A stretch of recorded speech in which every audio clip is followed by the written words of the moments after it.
तुम शीघ्र ही सारा बकाया टैक्स लेकर के महाराज के सामने गलती की माफी मांगो और टैक्स दो, अन्यथा तुम्हारे राज्य को उजाड़ दिया जाएगा और जबरन तुमसे टैक्स वसूल कर लिया जाएगा। ये पत्र लेकर के एक दूत रावण के दरबार में गया और रावण ने जब ये पत्र पढ़ा तो रावण इस पत्र को और पढ़ करके हंसने लगता है बड़ा आश्चर्य है, मुझसे मेरे ऊपर भी ऐसी ज्यादती करने की किसी की हिम्मत है। रावण हंसा जोरों से मुझसे टैक्स चाह रहा है, ये कौन है? दूत ने कहा ये महाराज चक्रवेणु है। अच्छा मेरे से टैक्स? अच्छा मैं नहीं देता टैक्स, तुम्हारे राजा से जाकर के बोल लो, वो जो करना हो तैयारी कर ले। दूत ने कहा महाराज राजा से बाद में कहेंगे, पहले तो हम बलपूर्वक आपसे टैक्स लेके जाएंगे। रावण ने कहा तू दूत है, नहीं तो तेरे लिए अभी हाल एक सैनिक से समुद्र में फेंकवा देता। तू बलपूर्वक टैक्स ले जाएगा मुझसे? मैं कहा हाँ महाराज बलपूर्वक टैक्स ले जाऊंगा, पहले विचार कर ले आप। अच्छा चल तेरा ही बल देख ले, तू बलपूर्वक टैक्स ले जा, कैसे ले जाता है? तो रावण के दरबार में जो चक्रवेणु का दूत गया था, उस दूत ने रावण के दरबार में, और जो दरबार में मैदान था उस मैदान पर लंका का नक्शा बनाया। लंका का नक्शा बना करके और रावण से कहा महाराज विचार कर लो अच्छी तरह से, अब भी टैक्स दे दो। बोले नहीं देंगे, तुम्हें जो करना हो वो करो। दूत ने कहा नक्शा के ऊपर हाथ घुमा करके, महाराज चक्रवेणु के धर्म की दुहाई है, ये जो मानचित्र बनाया है ये लंका के वास्तविक रूप में परिणत हो जाए। और ऐसा कह करके कहा महाराज चक्रवेणु की दुहाई है, हम जिस कोने को नष्ट कर रहे हैं लंका का वो कोना नष्ट हो जाए। और ऐसा कह के उस मानचित्र नक्शा के उस लंका के पश्चिम दरवाजे को हाथ से नष्ट कर दिया। हाथ से जैसे नष्ट किया, लंका का पूरा पश्चिम का दरवाजा एकदम अर्रा के गिर गया। वहां के पहरेदार थे वो दौड़ते दौड़ते भागे। महाराज पश्चिम का दरवाजा टूट गया, गिर गया, एकाएक पूरा किला गिर गया है। रावण सुनकर के अचंभे में लगा, ये दूत की स्थिति है, मेरे किले को यहाँ बैठे बैठे गिरा दिया। निश्चित कोई ना कोई ये ताकतवर है। इसलिए रावण दरबार से उठा और बोला दूत थोड़ा समय चाहते हैं, हम थोड़ी देर बाद उत्तर देंगे, तुम रुक जाओ। ये रुक गया, रावण गया। महलों में जाकर रावण ने ये पत्नी को हाल सुनाया है। लंका का द्वारा नष्ट हुआ, लंका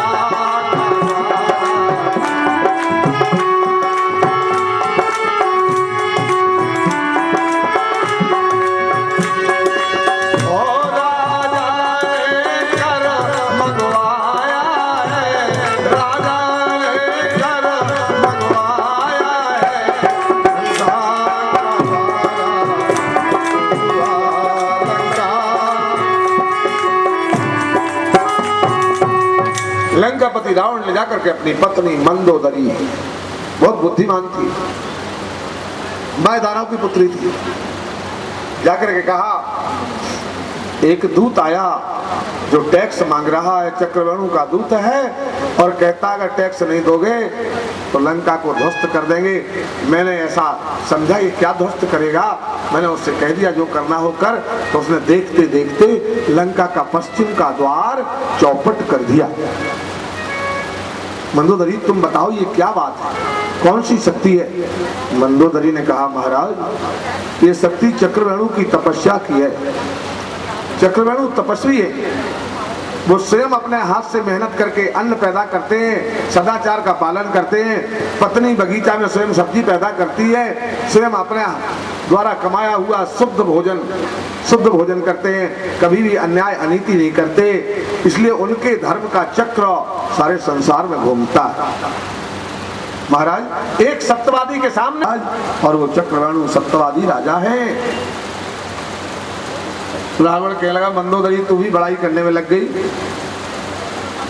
मैं तो पूछ रहा था वो कौन सी ताकत है जिसका और इतना प्रभाव पर उड़ाया, और अपने हाथ से चावल उठा करके फेंके, और चावल फेंक करके कहा पक्षियों से, जैसे ही पक्षी चावल पर टूट पड़े और चावल चुगने लगे, मंदोदरी ने कहा, अरे पक्षियों, तुम्हें महाराज चक्रवर्णु की दुहाई है, तुम कोई भी एक चावल को, सारे पक्षियों ने चुनना बंद कर दिया, एक पक्षी केवल कानों से बहरा था, अलग होकर के कट के गिर गया। रावण ने कहा, मंदोदरी ये क्या है? बोले महाराज चक्रवर्णु के सत्य का चक्र है, और सदाचार कितना बड़ा होता है सजनों, सदाचार और सत्य ये जीवन में जिसके आ जाए वो संसार में कभी भी और हार नहीं सकता, संसार में कभी हार नहीं सकता। ऐसे चक्रवर्णु का वैभव रावण ने समझा, और रावण ने टैक्स के रूप में दूत से कहा, जितना सोना चाहो, हमारे यहाँ सोने की लंका है, उतना सोना हम टैक्स के रूप में महाराज चक्रवर्णु को भिजवा देते हैं। सजनों, चक्रवर्णु ने टैक्स में और रथों में सोना लगवा करके महाराज चक्रवर्णु के यहाँ भेजा रावण ने। जब ये सोना पहुंचा तो महाराज ने उसमें से 10वें हिस्से के गहने महारानी के लिए और मंत्रिमंडल की सलाह से बनवाए। सजनों, ऐसे ऐसे धर्मात्मा राजा हमारी भारत भूमि पर हुए। ये कथा हम आपको किस लिए कहने जा रहे हैं? रावण के मन में ये विचार आया, जब ये इतना सत्यवादी है तो इसके वंश में आगे चल के ऐसा ना हो कि कभी कोई मेरे ऊपर हमला कर दे। रावण तपस्या में लग गया, और चक्रवर्णु के परिवार में आगे चल के अज हुए, और अज के यहाँ दशरथ हुए। जब रावण तपस्या कर रहा था उस समय इस सिंहासन पर दशरथ जी राज्य कर रहे थे। ब्रह्मा जी खुश हुए, रावण से कहा, तुम वरदान मांग लो, क्या चाहते हो? रावण ने कहा, बस एक ही वरदान मांगना चाहता हूँ, चक्रवर्णु के वंश में समय दशरथ राजा है, बस इस दशरथ के वीर्य से कोई संतान पैदा ना हो।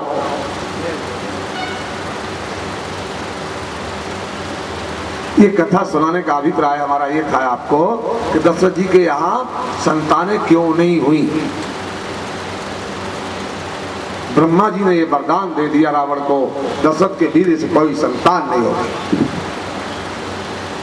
अब रावण खुश है, क्योंकि एक ही वंश ऐसा था जिससे उसे डर था।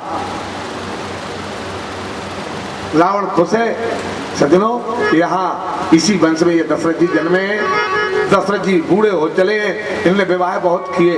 3 विवाहों का वर्णन रामायण में मिलता है, रामचरितमानस में कौशल्या, कैकेयी, सुमित्रा, पर अन्य रामायणों में और भी विवाहों का वर्णन मिलता है। और ये जो कथा आप सुन रहे हैं, ये कथा वाल्मीकि रामायण या तुलसीकृत रामायण में नहीं है, ये कथा अन्यत्र रामायण से है। सज्जनों, इसे खोजना है, देखना है तो इसे अद्भुत रामायण में देख सकते हैं। आनंद रामायण की भी कथाएं बहुत सी हैं। सज्जनों, यहाँ महाराज दशरथ बूढ़े हो चले, पर किसी रानी के यहाँ संतान नहीं। दशरथ जी के मन में गिलानी होती है। कब? जब देवराज की सभा में इन्हें बुलाया गया और देवताओं की सभा में ये बैठे थे, और बैठे बैठे और उठ करके किसी कार्य से थोड़े से बाहर गए। इतने में देवराज ने जहां दशरथ जी बैठे थे उस जगह को धुलवा के साफ करवाया। दशरथ जी लौट के आए, अब वो जगह गीली मिली। क्यों? और पता लगा मेरे बैठने से जगह अशुद्ध मानी जा रही है। हाँ, संकेत मिला आपके यहाँ संतान नहीं हुई, निसंतान हो, इसलिए आपको पवित्र नहीं मानते। ये मन में दशरथ जी के भावना जब आई, मेरे यहाँ कोई संतान संतान नहीं हुई इसलिए मैं इतना गया बीता हो गया। तो तुलसीदास ने ज्यादा कहानी ना लिख के रामचरितमानस में एक चौपाई लिखी है कि एक बार त्रेता, एक बार भूपति मन माही, भई गलानी मोरे सोतना।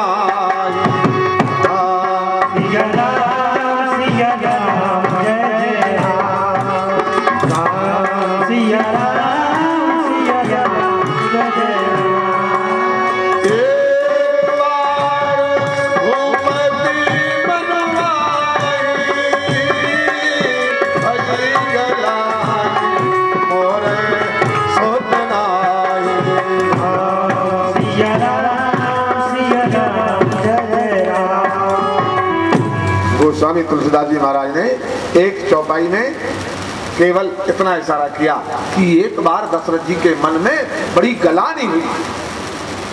किस कारण से? अरे मेरे संतान नहीं है।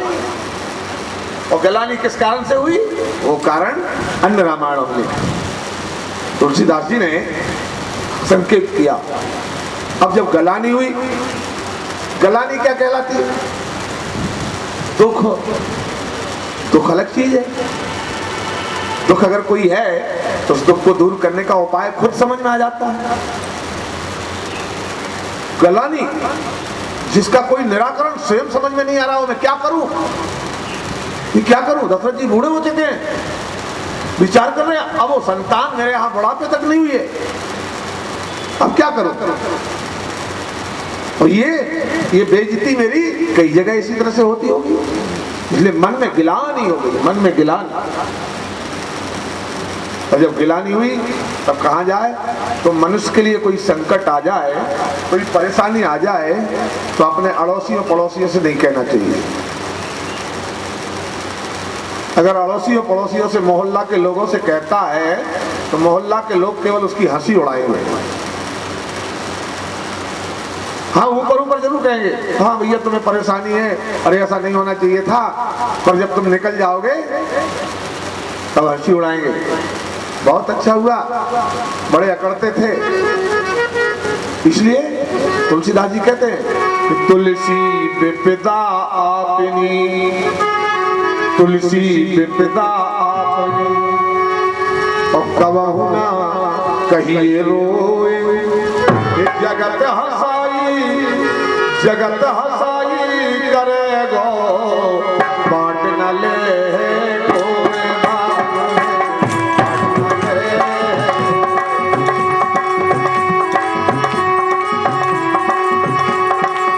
तुलसी विपदा आपनी, कबहु न कहिए रोए, जगत हसाई करेगो, बांट न ले गोरे कबीरा, बांट न ले गो।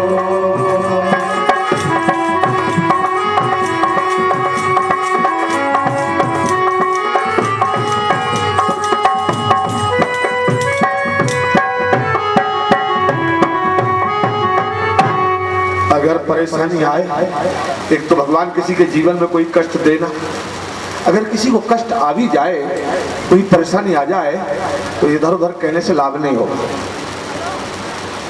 संसार में कोई बिरले पुरुष हैं जो किसी के दुख को सुन करके उसके दुख को दूर करने में मदद करते हैं, बहुत कम लोग हैं ऐसे, बाकी हंसने वाले ज्यादा। तो फिर क्या किया जाए? हाँ, क्या दुखी रहा जाए? नहीं, दुख जब आ जाए, जीवन में कोई संकट आ जाए, तो संकट किससे कहा जाए? उससे कहा जाए जो संकट को दूर कर दे। और वो संकट दूर करने के लिए सबसे नंबर 1 पर भगवंत, दूसरे नंबर पर संत, तीसरे नंबर पर गुरु। अगर जीवन में कोई संकट आता है तो या तो कहो संत से, या कहो भगवंत से, या फिर जो आपके गुरु हैं, जो आपको जीवन में श्रेष्ठ बनाने का प्रयास जिन्होंने किया है, ऐसे सदगुरु से कहो। बस 3 ठिकानों से चौथी जगह मत कहो। ये 3 समर्थ हैं, ये 3 सामर्थ्यवान हैं, इसलिए अपनी सामर्थ्य से ये तुम्हारे संकट को दूर कर देंगे। वह भगवान को पहना दो, वो जगत के मालिक हैं, वो तो जैसे मनुष्य आप हो ऐसे में। बोले वृंदावन बिहारी लाल की जय। ये दंपति, दोनों पति पत्नी भगवान के चरणों में अपनी श्रद्धा के सुमन फूल अर्पित करते हैं, और भगवान फूलों से सबसे ज्यादा प्रसन्न होते हैं। सज्जनों, भगवान का कहना है पत्रम पुष्पम फलम तोयम, पत्ता तुलसी, पत्ता फूल, फल जो भगवान को अर्पित करते हैं, भगवान उनके जीवन में भक्ति की भावना भरते हैं और उनके जीवन को सुखमय बनाते हैं। भगवान उनके जीवन को सुखमय बनाए, भक्तिमय बनाए। बोले वृंदावन बिहारी लाल की जय। भगवान को फूलों से सजाया गया है।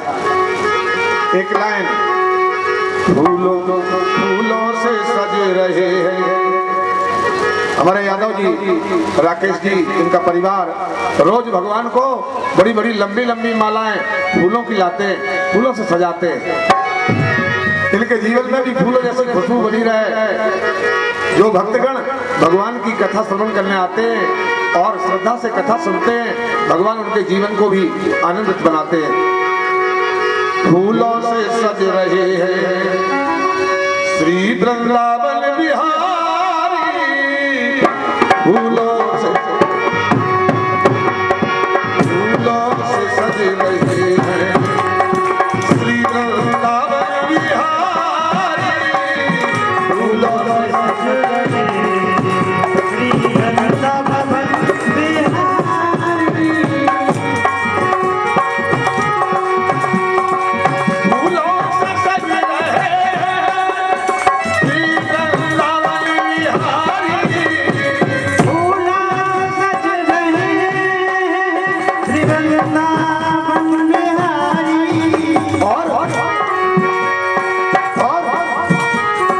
संग में सज रही है, ओ संग में सज रही है ब्रजभान की दुलारी, ब्रजभान की दुलारी।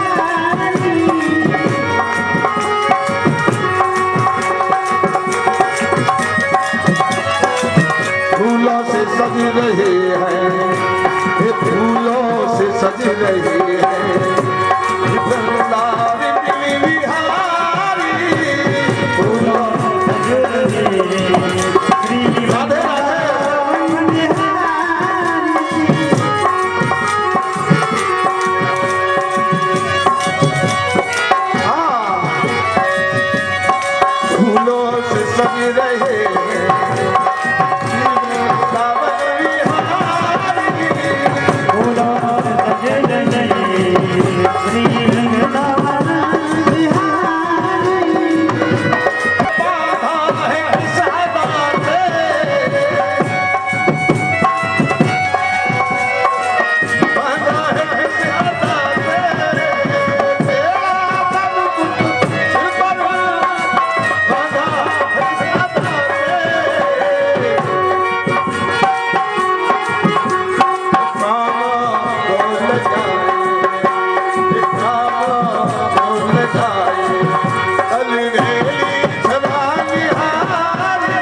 ये भगवान की पावन सुंदर फूलों की छटा बड़ी निराली है और ब्रज की तो बात ही और निराली है। हम आपसे कथा प्रसंग में कहाँ चल रहे थे, आप लोग थोड़ा याद दिलाएं, कहाँ सुन रहे थे आप कथा? क्या कथा कही जा रही थी आपसे? है याद आप लोग? हमें लगता है कौन सी कथा सुना रहे थे आपको?